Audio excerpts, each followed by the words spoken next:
ఈ రాష్ట్రానికి కాబోయే ముఖ్యమంత్రి వర్యులు ఇన్షాల్లా శ్రీ గౌరవనీయులు నారా చంద్రబాబు నాయుడు గారు ఇంకా మరి కాసేపట్లో ఇన్షాల్లా మన ప్రాంగణానికి విచ్చేస్తారు. సదూర ప్రాంతాల నుండి మీరందరూ కూడాను విచ్చేసినందుకు మీరందరికీ కూడాను మనస్ఫూర్తిగా పేరు పేరున ప్రతి ఒక్క ఉలమాయక్రామ్కి ప్రతి ఒక్క మత పెద్ద కూడాను మనస్ఫూర్తిగా మీకు అందరికీ కూడాను స్వాగతం పలుకుతున్నాను. మీరందరినీ స్వాగతం పలుకుతూ పాటే మీరందరికీ కూడాను కృతజ్ఞతాభివందనలు కూడాను తెలియజేస్తున్నాను. ఏదైతే ఈరోజు ఈ కార్యక్రమం ఉందో రానున్న రోజుల్లో ఏదైతే ఆంధ్ర రాష్ట్రం బాగు కోసం, ఆంధ్ర రాష్ట్ర సర్వతోముఖాభివృద్ధి కోసం, ఆంధ్ర రాష్ట్రం సస్యశ్యామలంగా ఉండటం కోసం మేము సైతం ఈ ఆంధ్ర రాష్ట్రం యొక్క ఏదైతే అభివృద్ధి ఉందో ఈ అభివృద్ధిలో మా యొక్క పాత్ర కూడా ఉండాలా. నారా చంద్రబాబు నాయుడు గారు ఈ రాష్ట్రానికి ముఖ్యమంత్రి కావాలా, ఈ రాష్ట్రం సస్యశ్యామలంగా ఉండాలా అని చెప్పేసి కోరుకుంటూ ఈరోజు ఈ కార్యక్రమం మన ముస్లిం సమాజం తరపు నుంచి కూడాను మా యొక్క పూర్తి మద్దతు తెలియజేయడానికి ఆ రాష్ట్ర నలుమూల నుండి మరీ ముఖ్యంగా రాయలసీమ లాంటి ప్రాంతం నుండి, చిత్తూరు లాంటి ప్రాంతం నుండి, చిత్తూరులో పలంనేరు నుంచి సైతం కూడా అంటే దాదాపు 1000 కిలోమీటర్లు 800 to 1000 కిలోమీటర్స్ చదూర ప్రాంతం నుండి విచ్చేసినటువంటి ప్రతి ఒక్కరికి కూడాను మనస్ఫూర్తిగా ధన్యవాదాలు తెలియజేస్తూ మన కాబోయే ముఖ్యమంత్రి వర్యులు ఇన్షాల్లా శ్రీ नारा चंद्रबाबु नायडू गारिनी करताल ध्वनुलतो स्वागतम पलकाल्సిన 1 मिनट में तिलावत कुरान करें. आप खड़े हो जाओ, बैठो, आप इधर आ जाओ, बैठिए. तिलावत कुरान करके आप फिर आप लोग कीजिएगा.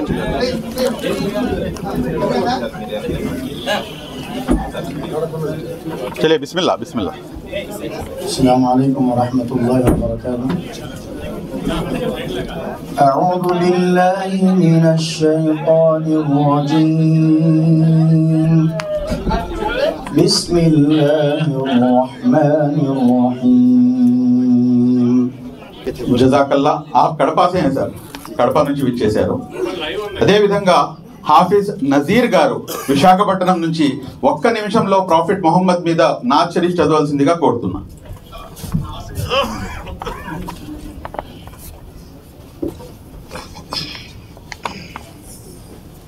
अस्सलामु अलैकुम व रहमतुल्लाहि व बरकातुहू. एक बार दुरूद शरीफ पढ़ लीजिए. अल्लाहुम्मा सल्ली अला सय्यिदिना नबियना हबीबना शफीना मौलाना मुहम्मद.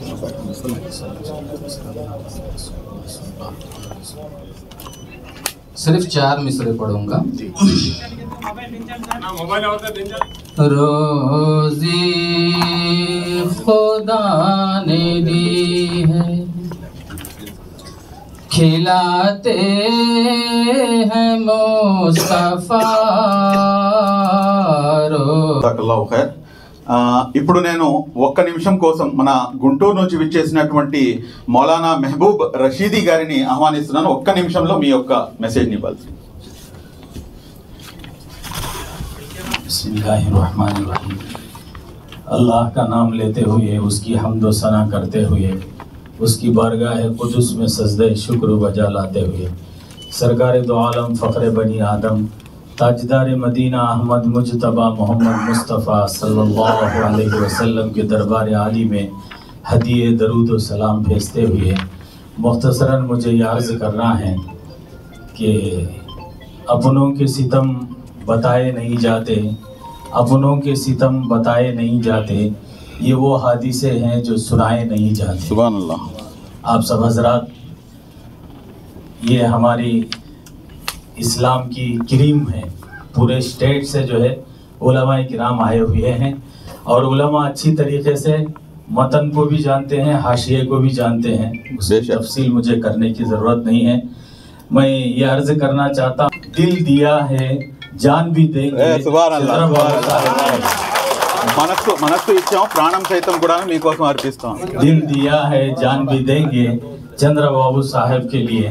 तो मुझे मुख्तसरन ये अर्ज़ करना है कि मैं गुंटूर से आया हूँ. हमारे MP साहब जो है समझे पेमासानी राजशेखर साहब, चंद्रशेखर साहब जो है बहुत अच्छा काम गुंटूर में कर रहे हैं. और हमारी उलमास की टीम 35 मेंबर्स जो है हमारे पूरे 7 नियोजकवर्ग में जो है वो सब जो है मिलजुल के काम कर रहे हैं. अफवाहें तो उड़ते ही रहते हैं, चारों तरफ से अफवाहें आ रहे हैं. मैं हमारे समझे MP साहब के नॉमिनेशन के रोज जो है मैं उनके लिए दुआ किया था। उस दुआ में जो है एक जुमला मैं ये भी कह दिया कि अल्लाह जो है PM को भी कामयाब फरमा दे।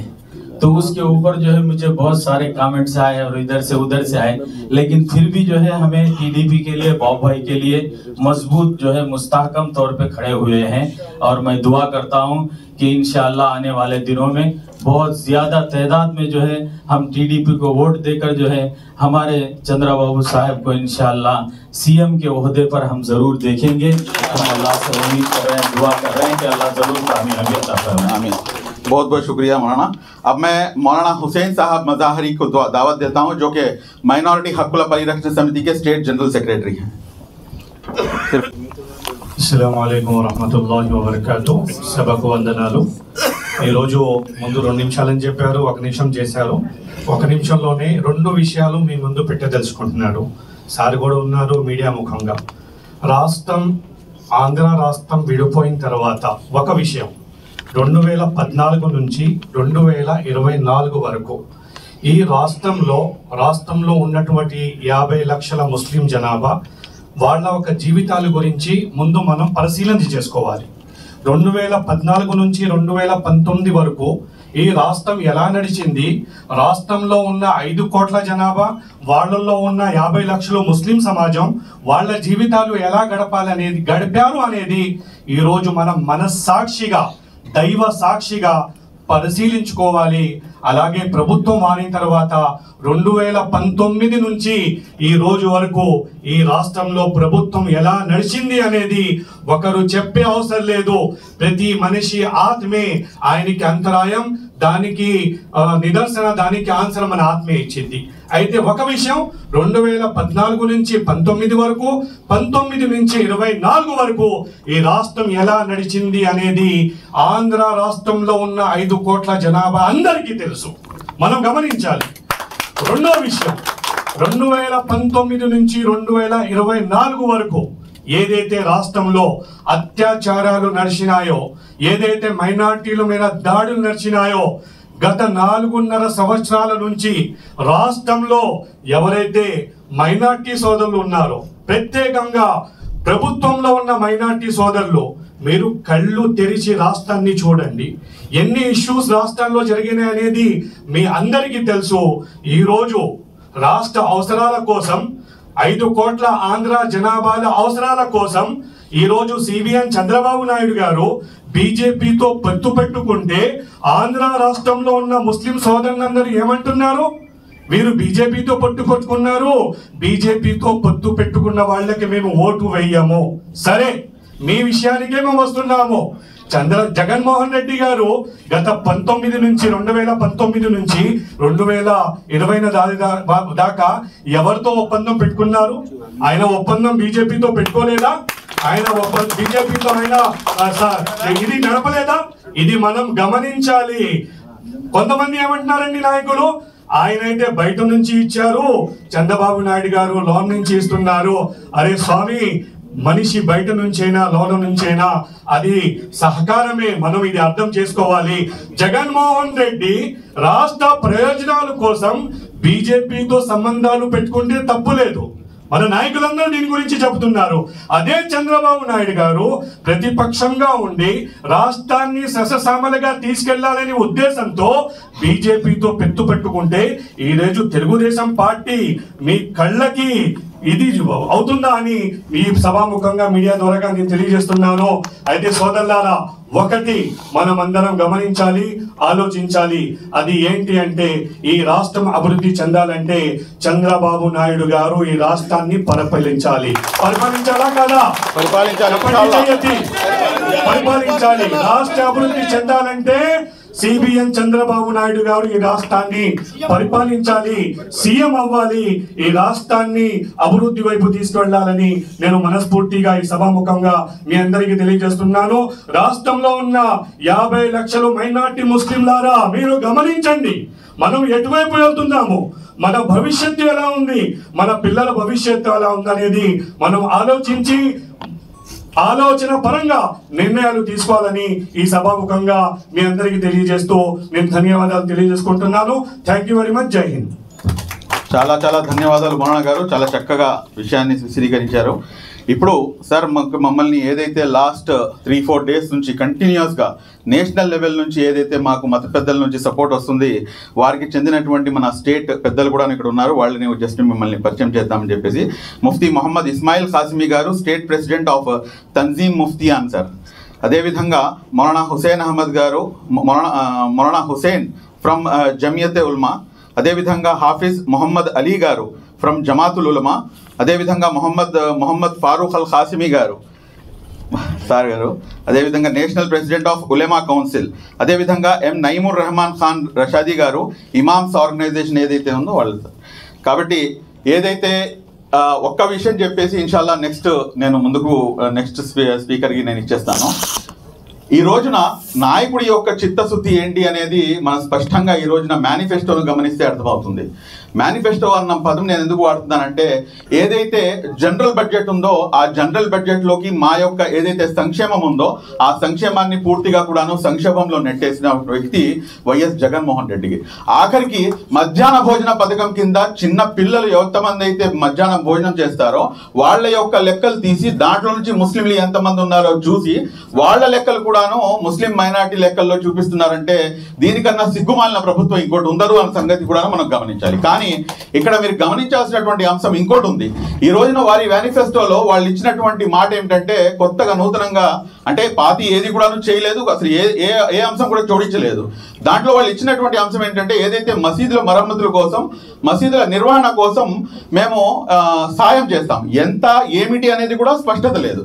కానీ ఇక్కడ గమనించాల్సినటువంటి అంశం ఏంటంటే, ఏదైతే సార్ తీసుకొచ్చినటువంటి సూపర్ 6 ఉందో ఈ సూపర్ 6 కేవలం ఒక వర్గానికి చెందిన వాళ్ళకి కాదు, రాష్ట్రంలో ఉన్నటువంటి అన్ని వర్గాల ప్రజలకు, ఎస్సీలకు, ఎస్టీలకు, బీసీలకు, మైనార్టీలకు అందరికి కూడా ఇవి వర్తిస్తాయి. అంటే ఏదైతే ఫ్రీ బస్సు సౌకర్యం కానివ్వండి, లేకపోతే మహిళలకు 1500 కానివ్వండి, 3 సిలిండర్లు కానీ, ఇలాగ ఏదైతే విద్యార్థికి 15,000 రూపాయలు ఎంతమంది ఉంది, ఇవన్నీ కూడా అందరికీ వర్తిస్తూ, దాంతో పాటు మన నాయకుడు నారా చంద్రబాబు నాయుడు గారి యొక్క చిత్తశుద్ధి ప్రత్యేకంగా ముస్లిం మైనార్టీల కోసం మేనిఫెస్టోను విడుదల చేశారు. ఆ మేనిఫెస్టోలో స్పష్టంగా 5-6 పాయింట్లు మెన్షన్ చేశారు. కాబట్టి ఇదొకటి గమనించాలి. అదేవిధంగా ఇంత త్వరగా మీరందరూ కూడాను ఇక్కడికి రావడం, మన బీజేపీతో కలిసి ఉంటే సహజంగా ఏంటంటే ముస్లిం సమాజం దూరం ఉంటుంది అనుకుంటారు. కానీ ఈ నాయకుడిపై ఉన్నటువంటి నమ్మకం ముస్లిం సమాజానికి అది ఎవరు కూడా వెలగట్లేదు సార్. ఈ రోజున నేను స్పష్టంగా తెలియజేస్తున్నాను సార్, బీజేపీతో ఉన్నారంటే దానికి కొంచెం ముస్లిం సమాజం ఒకటి వెనకేస్తుంది. కానీ బీజేపీతో ఉన్నా కూడా కానీ మత పెద్దలు సార్ ఒక్కొక్కళ్ళు 2000 మందికి అసలు 1000 మంది వీళ్ళ వెనకాల ఉంటారు. అటువంటి మత పెద్దలందరూ కూడా ఈరోజు మీతో పాటు కలిసి నడవడానికి వాళ్ళు ముందుకు వచ్చారంటే నిజంగా మనం వీళ్ళ రుణం ఎంత చెప్పినా కానీ మనం తీర్చుకోలేదు సార్. కాబట్టి నెక్స్ట్ మీరందరూ కూడాను గత 3-4 రోజుల నుంచి చూస్తున్నారు, నేషనల్ లెవెల్లో అనేకమైనటువంటి మత సంస్థలు అందరూ కూడాను వరుస కట్టి సార్ గారికి మద్దతు తెలిపినాయి. ఎందుకంటే గోల్డ్ కానీ డైమండ్ కానీ ఎక్కడున్నా కానీ గోల్డ్ డైమండే, అందులో ఎటువంటి డౌట్ లేదు. కాబట్టి మా గౌరవ నారా చంద్రబాబు నాయుడు గారు ఆ డైమండ్ కన్నా కూడాను ఎక్కువ విలువ ఉన్నటువంటి వ్యక్తి కాబట్టి ప్రతి ఆర్గనైజేషన్ కూడా గుర్తించి వచ్చి మరి ఆయన చేసినటువంటి సేవలను అభినందిస్తూ ఆయనకి వారి యొక్క ప్రశంసా పత్రాన్ని, అదేవిధంగా వారి యొక్క ఆమోదాన్ని, అదేవిధంగా ముస్లిం సమాజం అందరితో కూడాను, ఆంధ్ర రాష్ట్రంలో ఉన్న ప్రతి ముస్లిం సమాజంతో కూడాను, ప్రతి ఒక్కరితో కూడాను వాళ్ళు అప్పీల్ చేస్తున్నారు, ఓటు సైకిల్ గుర్తుపై వేయాలి, ఓటు కేవలం సైకిల్ గుర్తుపై మాత్రమే ఎంపీ మరియు ఎమ్మెల్యే 2 ఓట్లు కూడా వేయాలని చెప్పేసి వారు అభ్యర్థిస్తున్న సంగతి చూసి ఇవన్నీ కూడా జరగడానికి మన ముఫ్తీ ఫారూక్ అల్ ఖాసిమీ గారు మాషాల్లా మీరు ఏదైతే జరుగుతుందో మొత్తం కూడా మీరు అందరు గమనిస్తున్నారు. ఈ సందర్భంగా ఏదైతే national president of Ulema council Mufti Mohammed Farooq Al Qasmi గారు ఉన్నారో ఆయన్ని ప్రసంగించవలసిందిగా కోరుతున్నా. बिस्मिल्लाहिर्रहमानिर्रहीम। तमाम उलमा इकराम और लिहाज पर तशरीफ़ फरमा तमाम मेहमानों की खिदमत में अस्सलामु अलैकुम व रहमतुल्लाहि व बरकातुहू। तो मुअज़्ज़ज़ मेहमानान इकराम, अब वक्त की बहुत कमी है, मैं बग़ैर किसी तफसील के अपने मुद्दे पर आना चाहता हूँ। मुसलमानों को एक मिसमरिज़म हो रहा है गुज़िश्ता कई सालों से कि जगन मोहन रेड्डी मुसलमानों का मसीहा है, जगन मोहन रेड्डी मुसलमानों का मेहरबान है नहीं है? बोलो, ये मैसेज जा रहा है ना मुसलमानों में, ये बराबर जा रहा। लेकिन जगन मोहन रेड्डी मुसलमानों के साथ, सिर्फ आंध्र के मुसलमानों के साथ नहीं है। आज आके कह रहे हैं कि सीएए, एनपीआर, एनसीआर को मैं निकाल देता हूं, मैं होने नहीं देता। पार्लियामेंट में अगर राज्यसभा में जगन मोहन रेड्डी राज्यसभा में सीएए, एनपीआर, एनसीआर को सपोर्ट नहीं करते, बिल पास ही नहीं हो सकता था। मालूम है आपको? 2/3 मेजॉरिटी एनडीए के पास नहीं है। जगन मोहन रेड्डी के 11 राज्यसभा डालने की वजह से वो बिल पास हुआ। जगन मोहन रेड्डी आंध्र प्रदेश के मुसलमानों का मुजरिम नहीं, पूरे हिंदुस्तान के मुसलमानों का मुजरिम है। और एक नहीं, दो नहीं, यहाँ के कह रहे हैं चंद्रबाबू नायडू साहब एनडीए से अलायंस कर लिए। लास्ट आप जाके देखिए 5 साल में 27 बिल्स बीजेपी के, उससे ज्यादा वो सपोर्ट कर चुके। एक ओपन डील होता है, एक धोखा, ये धोखा है ही नहीं है, धोखा है। और दूसरा गुज़िश्ता बोले साहब मैं घर बना लिया, मैं यहीं रहता हूँ विजयवाड़े में, मेरा घर है, घबराने की जरूरत नहीं है। फिर उसके बाद वहां से अमरावती मुसलमानों से वहां से हटा दिए। ये प्री प्लान झूठ नहीं है? है नहीं है झूठ? बिल्कुल बिल्कुल झूठ है। झूठ को वोट देना चाहिए? बिल्कुल नहीं देना चाहिए। धोखेबाज को वोट देना चाहिए? बिल्कुल नहीं, बिल्कुल नहीं। और चंद्रबाबू नायडू साहब अपने जमाने में पहले 9 साल में, फिर गुज़िश्ता दिनों में जो काम किए वो हिंदुस्तान के हिस्ट्री में कोई सीएम नहीं किया। मौलाना अबुल कलाम आजाद उर्दू यूनिवर्सिटी 150 एकड़ गच्ची बोली, आज जाके देखिए 200 एकड़ 200 एकड़, आज जाके देखिए 1 गज जमीन 4-5 लाख रुपए वहां पर। और वहां पे लाखों स्टूडेंट्स पढ़े, हजारों एम्प्लॉयमेंट की रोजगारी मिल रही है। हिंदुस्तान का कोई भी सीएम मुल्क आजाद होने के बाद एक मुसलमानों के लिए जुबान के नाम पर यूनिवर्सिटी नहीं बनी, उसकी खिदमत हमारे चंद्रबाबू नायडू साहब को ही जाता है, उसका सेहरा। और इसी तरह से डॉक्टर अब्दुल कलाम साहब जो हिंदुस्तान का इंतहाई नामवर, उनको सदर जमहूरिया बनाने के लिए अपनी तहरीकी नहीं पेश करे, अपनी मनवाए अटल बिहारी वाजपेयी से और पूरे मुल्क में दौरे करे, यानी हिंदुस्तान का सदर जमहूरिया बनाने के लिए। ऐसे बहुत सारे खिदमात है। फाइनेंस कॉर्पोरेशन का हिंदुस्तान में बुनियाद डालने वाले चंद्रबाबू नायडू साहब है, और घरों की जगह देने के सिलसिले में। और इसी तरह गुज़िश्ता दिनों में बहुत कम वक्त मिला, उस वक्त में भी कर्नूल में एयरपोर्ट के पास 150 एकड़ जमीन में अब्दुल हक उर्दू यूनिवर्सिटी का बुनियाद डाले। लेकिन आज आप जाके देखें, जो मेहरबान मुसलमानों का मेहरबान है ना जगन मोहन रेड्डी, उर्दू यूनिवर्सिटी का जाके देखे, जंगल बना हुआ है उर्दू यूनिवर्सिटी, यही नहीं है। अगर चंद्रबाबू नायडू साहब दुल्हन पदकम दिए तो वो दुल्हन पदकम का निकालना सिर्फ इसलिए कि वो दुल्हन पदकम चंद्रबाबू दिए, उसको निकालना नफसियाती दीवानापन है ही नहीं है। कितने गरीबों के घर चलते हैं। रमजान तोहफा नहीं है। फाइनेंस कॉर्पोरेशन में साहब गुज़िश्ता सालों में हजारों नौजवान गैर सूदी लोन लेते थे, बिजनेस एस्टैब्लिश कर लेते थे। आप जाके देखें, फाइनेंस कॉर्पोरेशन में 1 रुपया एक आदमी को नहीं मिला 5 साल में। 1 रुपया एक आदमी को मिला किसी को? फिर मुसलमान क्यों खामोश है? असल कॉर्पोरेशन को पैसा दिया गया नहीं, मुसलमान फिर क्यों खामोश है? क्या आपको अपना हक नहीं चाहिए? फिर चाहिए तो क्यों उसके पीछे जाते हैं? खड़ा क्यों नहीं करते? आप खड़ा कीजिए, आपका अपना हक लें। जगन मोहन रेड्डी आपके साथ कोई एहसान नहीं किया। जगन मोहन रेड्डी को, जगन मोहन रेड्डी की फैमिली को सियासी एस्टैब्लिश करने वाला कड़पा डिस्ट्रिक्ट का मुसलमान है। क्या कड़पा डिस्ट्रिक्ट के मुसलमान को राज्यसभा मिला? नहीं मिला। किसको मिला? किसको मिला? किसी को नहीं मिला। उसको, उसके बाप को सियासी ताकत डालने वाला मुसलमान। फिर मुसलमानों को क्या दिया? आज मुसलमानों का माइनॉरिटी सेल चेयरमैन है, माइनॉरिटी मिनिस्ट्री है। आप बता सकते हैं कोई काम किया? माइनॉरिटी मिनिस्टर कोई एक काम किया बता सकते हैं? नहीं। एक काम, मैं ये नहीं कह रहा हूँ चंद्रबाबू नायडू साहब की हिमायत में नहीं कह रहा हूँ, मैं इसलिए नहीं कह रहा हूँ, मैं इनके बाजू में खड़ा हूँ। लेकिन आप बताइए, एक काम किया वो गूंगा? नहीं किया। कहाँ गया वो गूंगा? माइनॉरिटी मिनिस्ट्री लेकर एक काम, फाइनेंस कॉर्पोरेशन 0 कर दिया, दुल्हन पदकम 0 कर दिया, रमजान तोहफा 0 कर दिया, उर्दू सेकेंड लैंग्वेज का एक प्रोग्राम हुआ, एक टीचर बना। वक्फ बोर्ड का सिस्टम कितना खराब हुआ मालूम है आपको? विदेशी विद्या भी दूर कर दिया। ओवरसीज एजुकेशन तबाह हो गया। आज हजारों बच्चे 25 लाख रुपए लेकर दुनिया में जाके गरीब तालीम हासिल करता था, एक बच्चे को मिला है? फिर क्यों साथ है आप? किस लिए? सिर्फ डायलॉग की वजह से? మైనార్టీలు మనతోటి ఉన్నారు, నేను మైనార్टीने, इसकी वजह से ये धोखा है, धोखा, ये mesmerism कर रहा आपको, इससे बाहर आ जाओ आप। मैं कल हमारे डीडी जनार्दन साहब से भी कह रहा था, सार पूरे काम करते, यूनिवर्सिटीज बनाते, फंड्स देते, बजट देते, सब कुछ काम करते, डायलॉग नहीं देते, नैनु तू मेरा बोल के। मैं बोला साहब को, एक आदमी बीवी को गोल्ड दे रहा है, कपड़े दे रहा है, खाना दे रहा है, टूर करा रहा है, सब करा रहा है, बच्चों का देखभाल कर रहा है, बंगला दे रहा है, उसे मोहब्बत से बात नहीं कर रहा, बस उतना ही फर्क है। आई लव यू नहीं बोल रहा। यहाँ एक आदमी कुछ नहीं दे रहा, रोज कह रहा मैं तेरे साथ हूँ, रोज कह रहा मैं तेरे साथ हूँ। ये धोखा है नहीं है, ये धोखे में 25 साल से पड़ा हुआ है आंध्र प्रदेश का मुसलमान, सच कह रहा हूँ। अब देखिए यहाँ विजयवाड़े में माइनॉरिटी को दिया, ओके, नेल्लूर में दिया माइनॉरिटी को, रायचोटी में 90,000 क्यों नहीं दिया?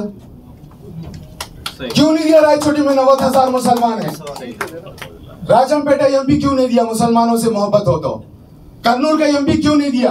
ये सियासत को समझो आप लोग, जहां हार रहा था वहां मुसलमानों को बलि चढ़ा रहा है। नारायणा के सामने खड़ा नहीं हो सकता कोई, वहां बलि चढ़ाया मुसलमान को। सुजना के सामने खड़ा नहीं हो सकता, वहां मुसलमान को बलि चढ़ाया। बेशक बेशक चढ़ाया नहीं चढ़ाया? बेशक बेशक। टीजे वेंकटेश के तरफ टीजे टीजे भरत के ऊपर कोई खड़ा नहीं हो सकता, इम्तियाज साहब को वहां इम्तियाज को बलि चढ़ाया। मुसलमानों को बलि चढ़ा रहा है, जहां उसकी जरूरत है वहां इस्तेमाल करता है। और आज आके मैं पूरे आंध्र प्रदेश के बस यात्रा करता है, 4.5 साल उसका दरवाजा खुला नहीं 4.5 साल घर में बंद था या नहीं था? मुसलमानों की सुना कुछ नहीं। और आके बोलता वहां पे डाल के आके आज बोलता है मैं एनपीआर एनसीआर का सपोर्टर नहीं हूं। क्या प्रेसिडेंट ऑफ इंडिया बनने जा रहा है तू, या प्राइम मिनिस्टर बनने जा रहा है? 2/3 मेजॉरिटी लोकसभा, 2/3 मेजॉरिटी राज्यसभा से पास करके प्रेसिडेंट ऑफ इंडिया से साइन हो गया वो बिल, आज आके मुसलमानों को कानों में फूल रखता है मैं वो बिल को खिलाफ हूं।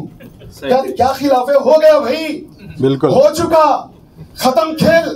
यहाँ के कानों में फूल रखता मैं उसका एंटी हूं। उस वक्त एनडीए को सिर्फ 7 राज्यसभा की जरूरत थी।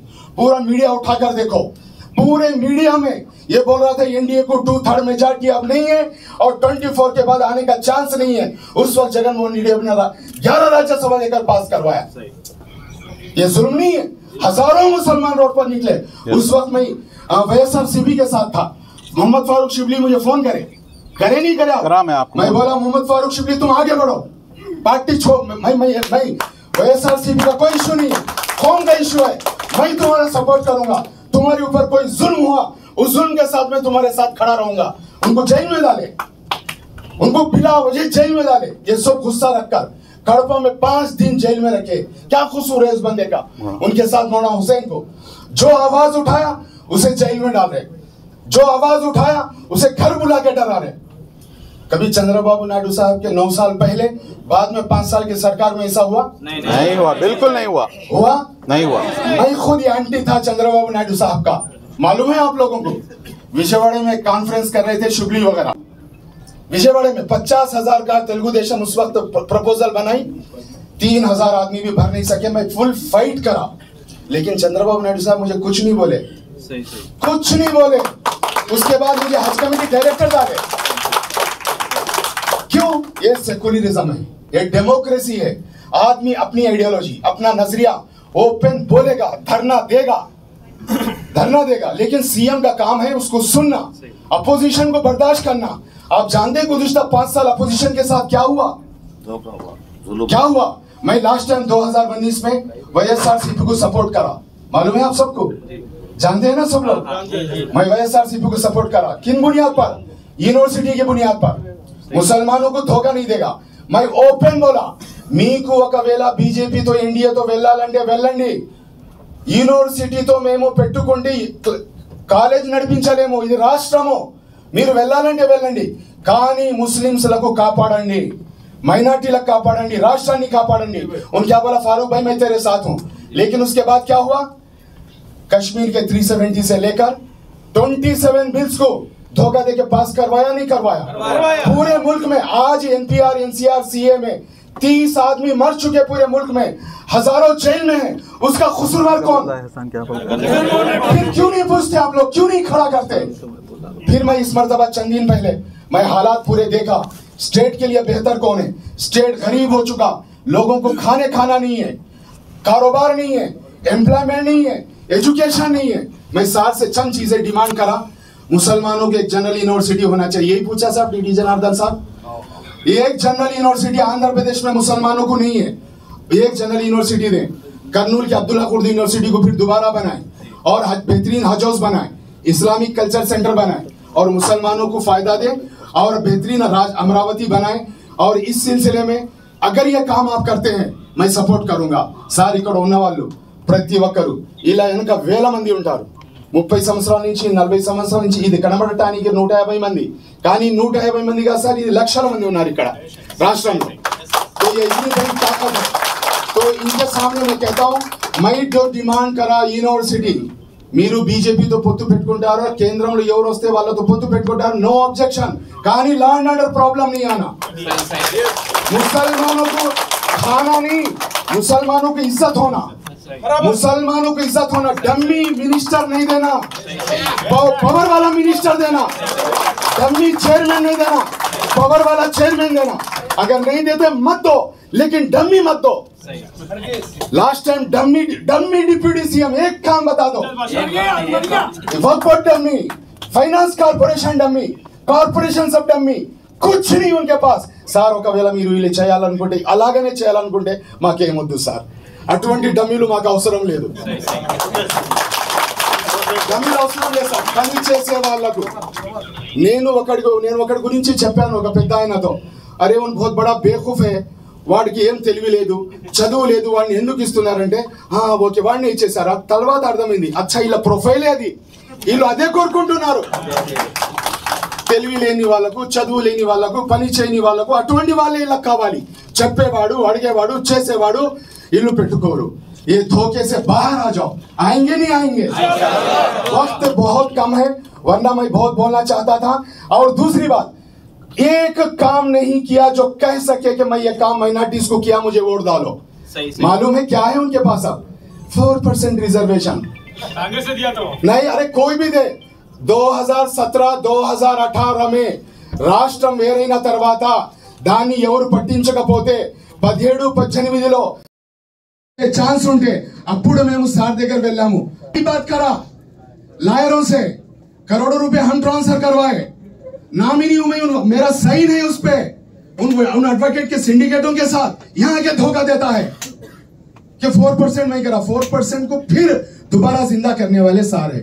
और कोई इशू नहीं, अभी 4% की एजुकेशन में नेक्स्ट 4 और नेक्स्ट हम लोगों को एम्प्लॉयमेंट में भी मिलेगा, समझ में आया? आर कृष्ण से जो बिल डाला है वो सब चीजें। अच्छा इतना ही नहीं, हज कमेटी का एम्बार्केशन बन गया, जगनन्ना लाया टीडीपी के जमाने में, टीडीपी के जमाने में गया, अशोक गजपति राजू एलायंस मिनिस्टर थे, अब अब्बास नकवी से मिले, एम्बार्केशन पॉइंट हम लाए, फाइल आखिरी साइन बाकी था, अब मिला वो, हम लोग करे काम वो एम्बार्केशन पॉइंट का, सार का सपोर्ट से, सार की ख्वाहिश थी, उनका ये बनना अभी बहुत अच्छा होता क्या कि बोल को उधर गए हम लोग, अपुर जैसे ना सारो और बहुत अच्छा करेंगे बोल को उधर चले गए, उधर सब कुछ खत्म हो गया। मैं बोलना बहुत चाहता था सार से, मैं चाहूंगा सार ये 4% रिजर्वेशन और इसी तरह से मुस्लिम कम्युनिटी की इज्जत और मुस्लिम कम्युनिटी की सिक्योरिटी और आंध्र प्रदेश का डेवलपमेंट में आप एक कमिटमेंट दे दे, हम सब आपके साथ और तमाम ऑर्गेनाइजेशंस आपके साथ काम करेंगे। చాలా बहुत జజాకల్లా మౌలానా। ఉపకారం అనేది మన ఇస్లాం ధర్మంలో ఎవరైనా మాపై ఉపకారం చేస్తే గనక ఆ ఉపకారాన్ని మేము ఉంచుకుంటామా? అరే ఇన్ని ఉపకారాలు చేసినటువంటి వ్యక్తిని మనం గుర్తించలేకపోయాము। ఇప్పుడైనా కానీ గుర్తించి ఈ రోజున ఇందాక ముఫ్తీ గారు చెప్పినట్టుగా హజ్ హౌస్ దగ్గర నుంచి తీసుకొని ఏదైతే మన ఏపీఎస్ ఎంఎఫ్సి దగ్గర నుంచి తీసుకొని ఉర్దూ భాషకి, నిజంగా ఉర్దూ భాషలో మాట్లాడలేకపోయినా కానీ సారు ఉర్దూ భాషకి చేసింది మనం వర్ణించలేము। రాబోయే 100 సంవత్సరాలు కూడా ఉర్దూ భాషకి ఇంత ఇది ఎవరు చేయలేరు। ఒక యూనివర్సిటీ కాదు 2 యూనివర్సిటీలు ఇచ్చి ఉర్దూలో స్పెషల్ డిఎస్సి ఇచ్చినటువంటి నాయకుడు నారా చంద్రబాబు నాయుడు గారు। కాబట్టి ఇటువంటి ఉపకారం అంటే మాపై ఉపకారం ఉంది, ఆ ఉపకారాన్ని తీర్చుకునే ప్రయత్నం అవకాశం మా అందరికి వచ్చింది.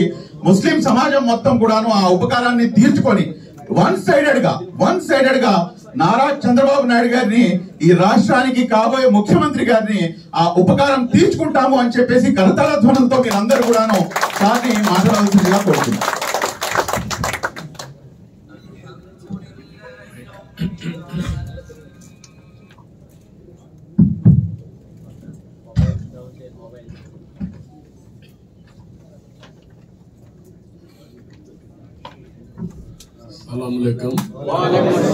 అస్సలాముఅలైకుం. గౌరవనీయులు ఈ కార్యక్రమాన్ని ఆర్గనైజ్ చేసినటువంటి ఫరూక్ షుబ్లీ గారు, గౌరవనీయులు నేషనల్ ప్రెసిడెంట్ ఉలమా కౌన్సిల్ ముఫ్తీ మహమ్మద్ ఫరూక్ గారు,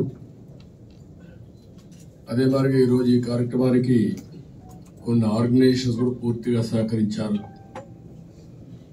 Tanzim Muftiyan organisation, state president Mufti Mohammed Ismail Qazni, అదే మరి జమాయత్ ఈ ఉలేమా మౌలానా హుస్సేన్ గారు, అదే మాదిరిగా జమైతుల్ ఉలేమా అఫీక్ మహమ్మద్ అలీ గారు, ఇమామ్ ఆర్గనైజేషన్ నయీం రహమాన్ గారు, అదేవిధంగా ఈరోజు రాష్ట్రం నలుమూలల నుంచి స్కాలర్స్ అంతా వచ్చారు. చాలా మిమ్మల్ని చూస్తే ఒక సంతోషం, ఒక ఆనందం. నేను 40 ఏళ్ళు చేసినటువంటి పనులు మీరు ఒక్కసారి గుర్తుపెట్టుకుంటే, దేశంలో ఏ రాష్ట్రంలో చేయనన్ని పనులు నేను చేశాను. అది నేను గర్వంగా చెప్పగలుగుతున్నా. చరిత్ర ఒక్కసారి అది కూడా నేను ఉన్నప్పుడు 95-2004లో ఆ రోజు వాజ్పేయి గారి నాయకత్వంలో బీజేపీలో ఉన్నా, నేను అలయన్స్లో ఉన్నా, ఎక్కడ కూడా నేను వెనకాడలేదు. మీ అందరూ ఒకటి గుర్తుపెట్టుకోవాలి. ఈరోజు హైదరాబాద్ నగరం ఒకప్పుడు కమ్యూనల్ వైలెన్స్ ఉండేది, అభద్రతా భావం ఉండేది. అలాంటిది కమ్యూనల్ వైలెన్స్ లేకుండా చేసి మత సామరస్యాన్ని కాపాడిన పార్టీ, కాపాడిన వ్యక్తి నేను. అక్కడి నుంచి డెవలప్మెంట్ మీరు ఒకసారి చూస్తే, ఎప్పుడైతే నేను ఓల్డ్ సిటీ ఒకప్పుడు డెవలప్మెంట్కు నోచుకునేది కాదు, ఎప్పుడైతే హైదరాబాద్ సిటీ ఐటీ వచ్చిందో, ఏదైతే ఓల్డ్ సిటీ పక్కన ఇంటర్నేషనల్ ఎయిర్పోర్ట్ వచ్చిందో, అప్పుడు డెవలప్మెంట్ హైదరాబాద్ లో మీరు చూస్తే ఇప్పుడు ఎక్కువ బెనిఫిట్ అయిన వాళ్ళలో ముస్లిమ్స్ 35-40% ఉన్నారంటే అది నేను చూపించినట్టు. ఆ రోజు హైదరాబాద్ గా నేను డెవలప్ చేయకపోయి ఉంటే ఈరోజు ముస్లిమ్స్ కి అంత అభివృద్ధి వచ్చేది కాదు.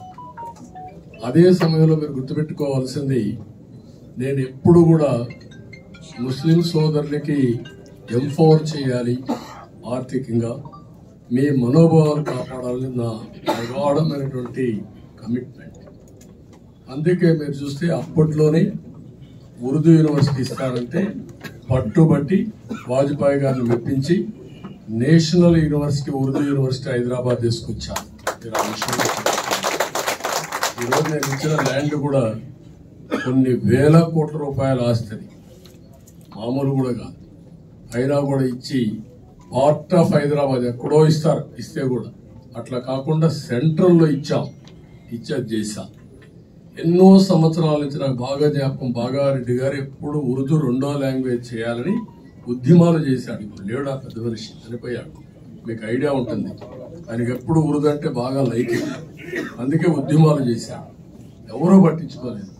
ఒకేసారి 13 జిల్లాల్లో ఉర్దూ 2వ భాష చేసింది Telugu Desam party. Finance corporation minority సోదరులకు పెట్టింది తెలుగుదేశం పార్టీ. మన నాయకుడు ఎన్టీ రామారావు ఉన్నప్పుడు పెట్టారు. ఇంకొక పక్క మీరంతా కూడా బాంబే పోయేవారు, ఆజీవ్ యాత్ర పోవాలంటే. అలాంటి నేను హైదరాబాద్ లో అసెంబ్లీ ఎదురుగా ఎప్పుడు చూసినా కనపడాలని సెంట్రల్ లో ఒక బ్రహ్మాండమైన హాజ్ హౌస్ కట్టింది నేనే కట్టాను. దానికి ఒకసారి చూస్తే చాలా సమస్యలు కూడా వస్తూ ఉంటాయి. నాకు ఇప్పుడు కూడా జ్ఞాపకం, ఒక సమస్య వచ్చింది. ఆ బిల్డింగ్ కట్టినప్పుడు కొన్ని నిబంధనలు వచ్చాయి. నేను ఒక చట్టం తీసుకొచ్చాను. ఏ ఏరియాలో కూడా దీనికంటే అతిక్రమించకూడదు, ఇంతే కట్టాలి, ఇంత ఏరియా ఉంటుంది, చుట్టుపక్కల ఉండే పరిస్థితులను బట్టి, ఆ రోడ్డు క్లాసిఫికేషన్ బట్టి. నేను చట్టాన్ని అమెండ్ చేసి హాజ్ హౌస్ కి ఏ విధంగా మీ రిక్వైర్మెంట్స్ ఉన్నాయి అన్ని కట్టించి నేనే కట్టించాను. అంటే ఒక చట్టాన్ని అమెండ్ చేసి, నాకు కమిట్మెంట్ లేకపోతే చేయాల్సిన పని లేదు. అక్కడి నుంచి నేరుగా డైరెక్ట్ ఫ్లైట్లు కూడా వేయించా.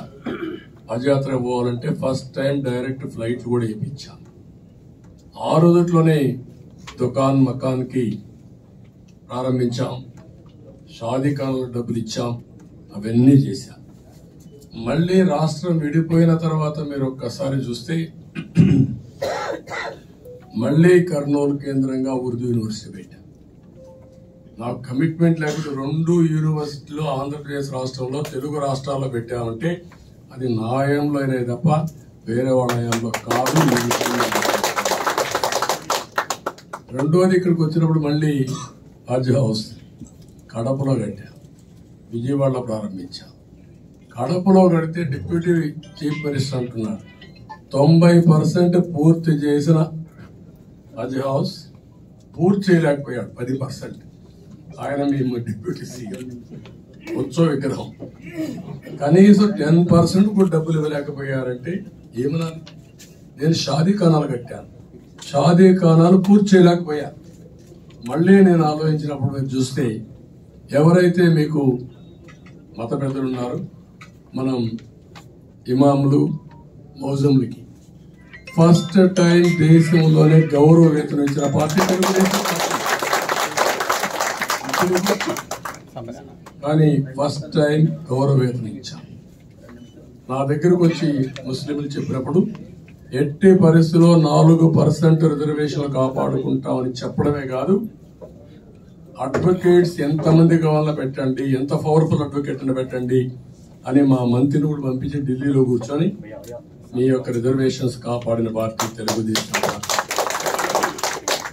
ఇప్పుడు మళ్ళా ఎలక్షన్ మేనిఫెస్టోలో పెట్టాం, కాజీలకు కూడా ఇస్తామని చెప్పి,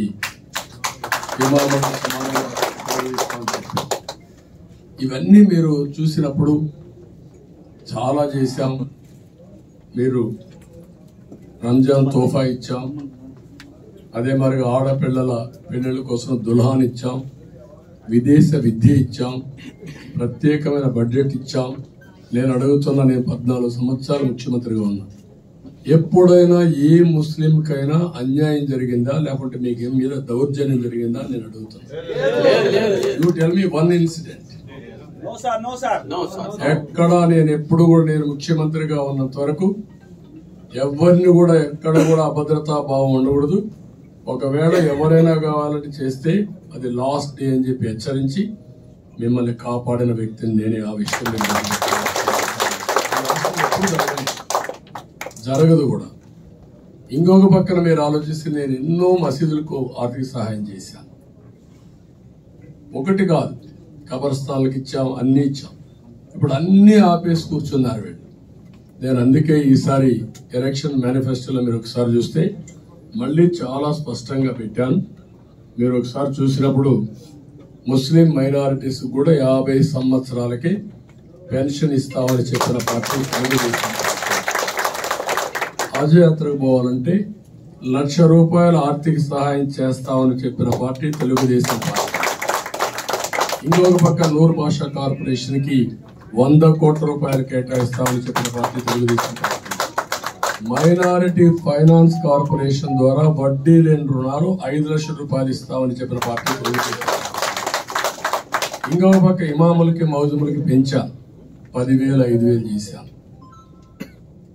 జగన్మోహన్ రెడ్డి 3,000 5,000 కూడా ఇవ్వకపోతే నేను మీటింగులో తిడితే 6 నెలలు బకాయిలు మొన్న చెల్లించాడు. ఎందుకోసం? ఓట్ల కోసం. ఓట్లు అయిపోతే మళ్ళా నేను తిడితే మీటింగుల్లో అప్పుడు ఇచ్చాడు. ఇంకో పక్కన మీరు చూస్తే దాన్ని 10,000 చేశాను, 5,000 చేశాను. ఇప్పుడు అర్హత ఉన్న ఇమాముల్ని ప్రభుత్వ కాజులుగా నియమిస్తామని చాలా స్పష్టంగా చెప్పాను.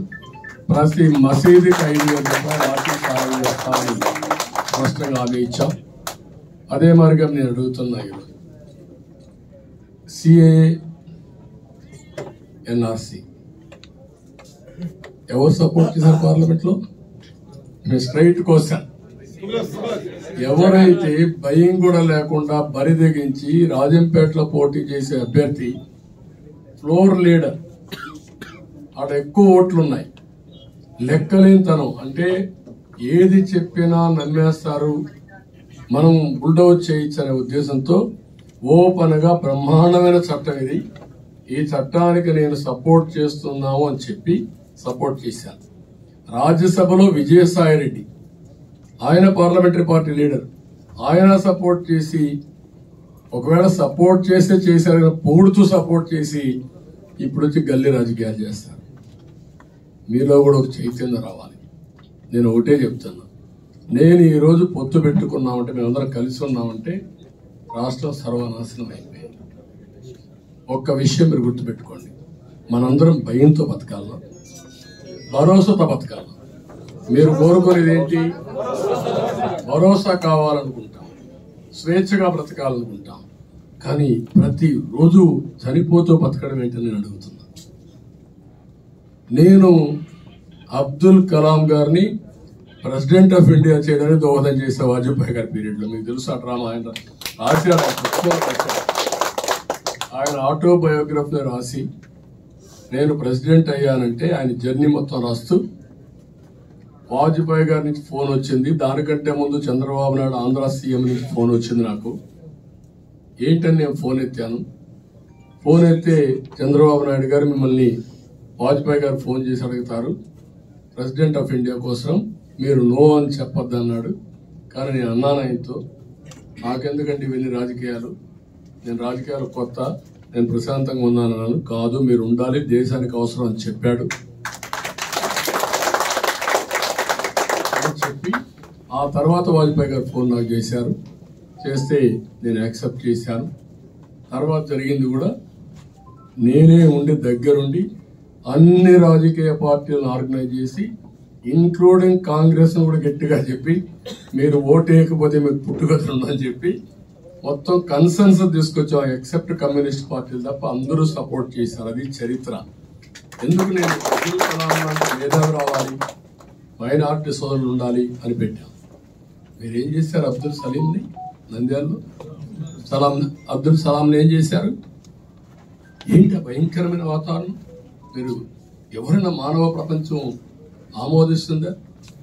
ఒక దొంగగా ముద్రేసి భయపడితే వేధించి వేధించి వేధించి పోలీసులు భయపెట్టి, నువ్వేదో చనిపోవాలనుకుంటున్నావు, లేకుంటే ఏదో చేయాలనుకుంటున్నావు, నువ్వు సచ్చినా నీ భార్యను వదిలిపెట్టమని చెప్పి బెదిరిస్తే, భార్యాభర్త ఆలోచించుకొని ఇంకా మనం బతకలేము, ఇద్దరం చనిపోతామని, అదే సమయంలో మళ్ళా ఆలోచించి మనం ఇద్దరం చనిపోతే పిల్లలు అనాథలు అవుతారు, వాడు బతుకేంటని ఆలోచించి నలుగురు కలిసి, మీరు ఎప్పుడన్నా ఊహించారా?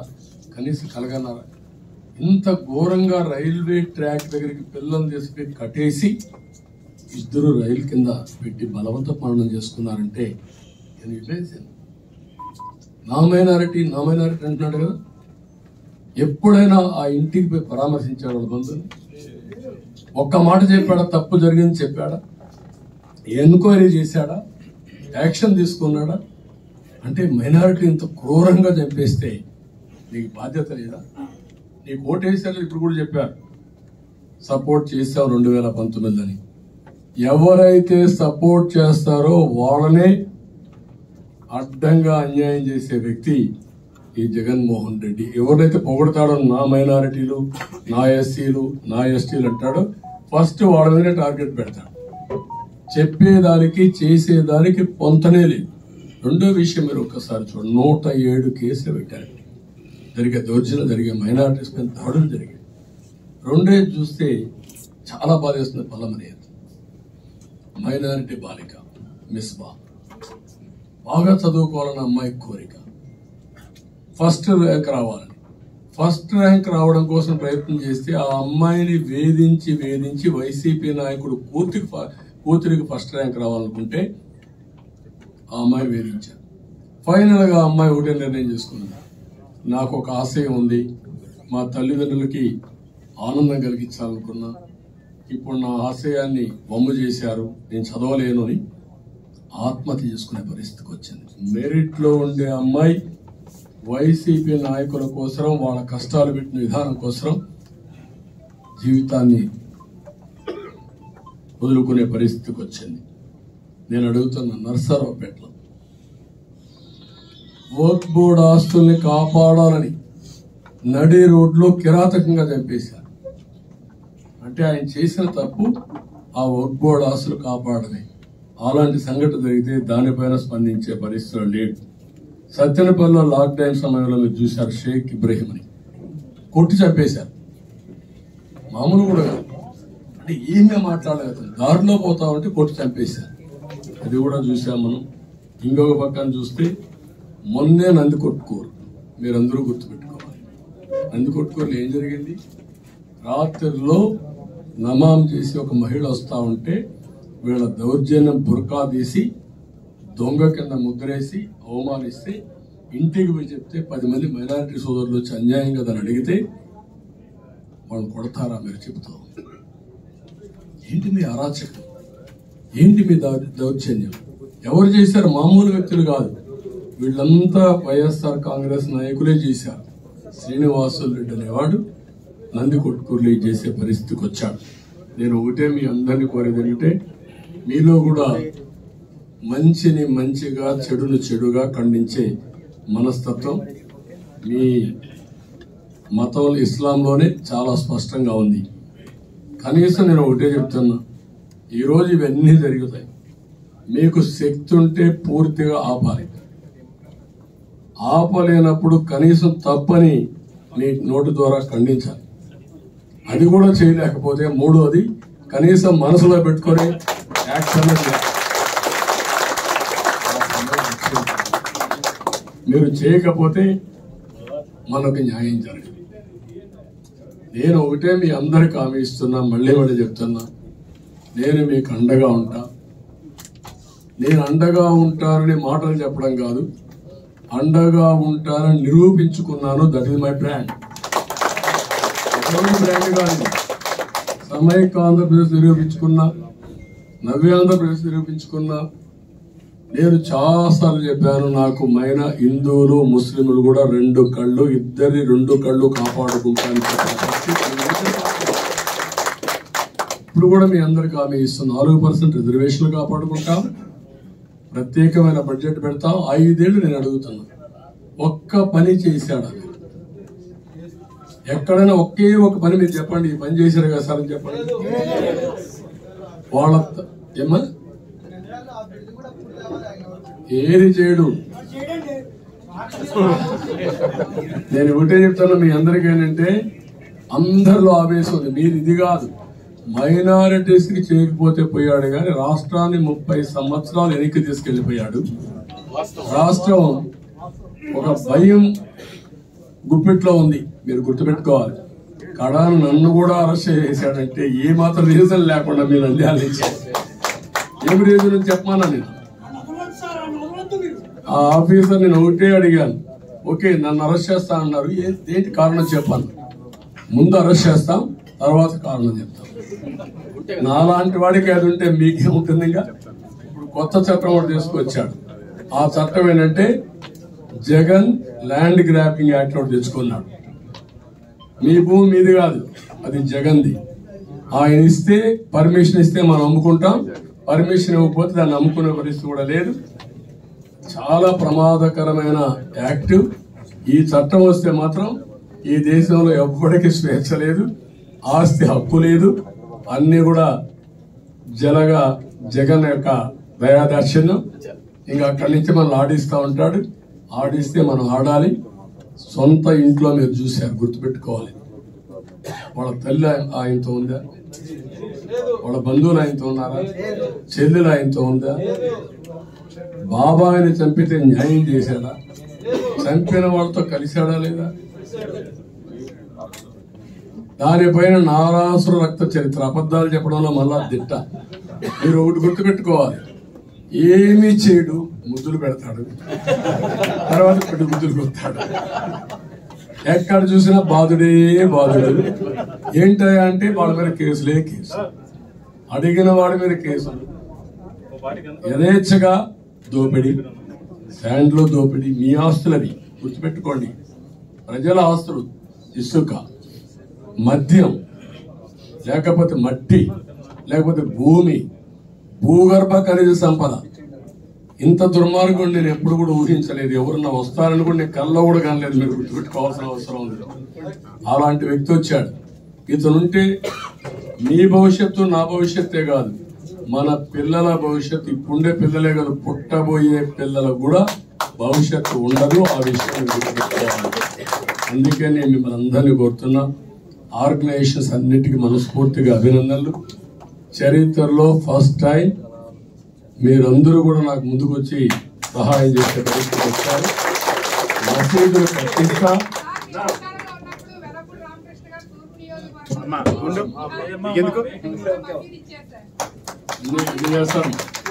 కాబట్టి మసీదులు నా మీద దుష్ప్రచారం చేస్తాను. నేను అంటున్నాడు, నేను మసీదులు కూల్చేస్తాను.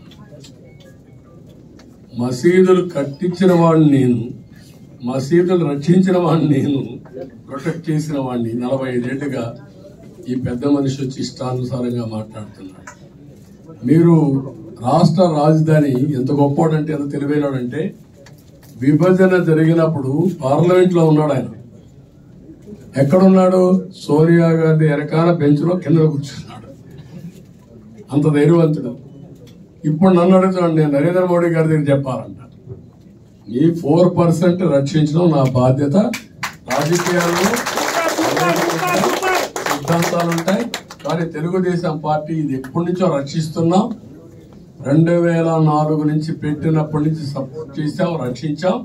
ఇప్పుడు కూడా రక్షించే బాధ్యత నాదని చెప్పి మీ అందరికి హామీ ఇస్తూ మళ్ళీ ఒకటే మిమ్మల్ని కోరుతున్నా.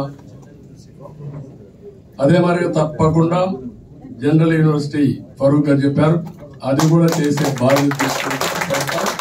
మైనారిటీస్ కోసం జనరల్ యూనివర్సిటీ పెడతాం. కానీ నేను మిమ్మల్ని ఒకటే కోరుతున్నా, నేను చేసిన పనులకి గుర్తింపుగా 1 సైడ్ ఓటింగ్ వేయించాలి. మీరు అందరూ ఈరోజు ఇక్కడ ఉండే వాళ్ళలో మీ అందరినీ, ఇక్కడ ఉండే వాళ్ళల్లో మీరు వ్యక్తులు కాదు, వ్యవస్థలు. మీ వెనకాల పెద్ద ఓట్ బ్యాంక్ ఉంది. మీరందరూ ఒకే మాట చెప్పగలిగితే నా ఉద్దేశం 100కి 70-80% ముస్లింస్ మనతోనే ఉంటారు. దానికి అనుమానం లేదు.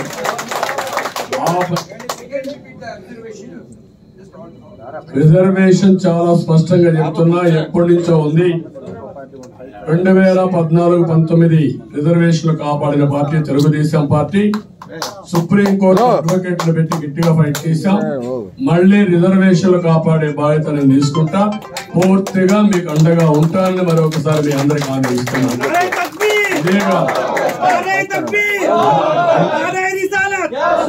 అన్ని విషయాలు నేను అండగా ఉంటా.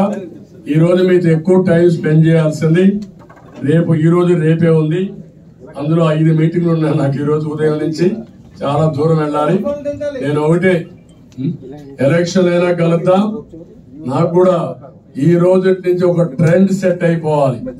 ముస్లింస్ అంతా తెలుగుదేశానికి ఓటేస్తున్నారు, ఎన్డీఏకి ఓటేస్తున్నారు. మేము మీ తండగా ఉంటా, మిమ్మల్ని రక్షించుకుంటా, మిమ్మల్ని అభివృద్ధి చేస్తా. పూర్తిగా అన్ని కార్యక్రమాలు పెట్టి ప్రత్యేకమైన శ్రద్ధ మైనారిటీ వెల్ఫేర్ కోసం, మిమ్మల్ని ఎంపవర్ చేయడం కోసం చేస్తారని హామీ ఇస్తూ అందరికీ నమస్కారాలు, ధన్యవాదాలు. Thank you.